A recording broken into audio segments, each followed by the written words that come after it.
वंदे मातरम। ये मेरा वीडियो हमारे भारत के प्रधानमंत्री माननीय नरेंद्र मोदी जी के लिए है। डायरेक्ट मैसेज है। हिंदुस्तान में एक सबसे बड़ी समस्या जिसको टाला जा रहा है, रोजगार के बारे में सवाल उठाया जाता है तो उन लोगों को गद्दार क्यों कहा जा रहा है? अगर देशद्रोहियों को वतन के खिलाफ बोलने का उसी किताब के आर्टिकल 19 ने एक अधिकार दिया है, तो क्या एक युवा को भारत के ये अधिकार नहीं है कि वो सवाल पूछ पाए? कोई भी पार्टी, चाहे भाजपा हो, कांग्रेस हो, आम आदमी हो, समाजवादी हो, जो विपक्ष में होते हैं तो वही चीज बुरी होती है, जब पक्ष में आ जाते हैं तो वही चीज सही लगने लगती है। और मैं आपसे एक ही बात डायरेक्ट कहना चाहता हूं और ये सच्चाई है, बेरोजगारी जिस स्तर पर पहुंच गई है, कोई बात क्यों नहीं कर रहा है? हमें मुद्दों को दबाना नहीं है।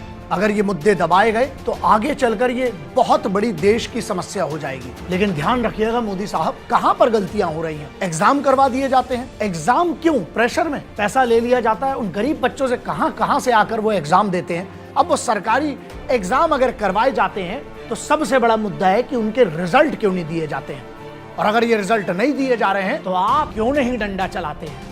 ऐसी कौन सी मजबूरी है जो आपको बेरोजगारी पर बात करने से चुप कर देती है? क्योंकि जब तक ये जवाब नहीं दिए जाएंगे ना, ये सवाल हवाओं में घूमते रहेंगे। आज भी इस देश में ना दो बहुत बड़ी बातें मानी जाती हैं, एक सरकारी नौकरी और दूसरा विवाह। क्या आपकी ही सरकार के कुछ लोग हैं जो भटका रहे हैं? जब ये पूरी महामारी चली, वैक्सीनेशन आ गया है, देखिए इसमें भी करप्शन ना हो ये भी आपको देखना है।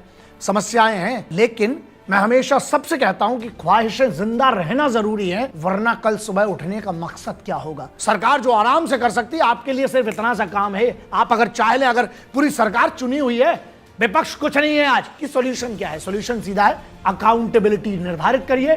जो इसके लिए जिम्मेदार हो, इसको जो भी इसमें करप्शन हो रहा है उसके लिए जो जिम्मेदार हो, उठाकर नया कानून बनाइए, उसको करप्शन में सीधे अंदर डालिए। अब मेरा मैसेज उन युवाओं के लिए है, मानसिकता है इस देश में ना, वो बदलना पड़ेगी। जब तक इस देश में ये दो वाक्य जिंदा रहेंगे ना, ये देश कभी तरक्की नहीं करेगा। एक, बने रहो लुल्ल और पेमेंट पाओ फुल, जो सरकारी लोग, कई लोग कहते हैं। और दूसरा, बने रहो पगला, काम करेगा अगला।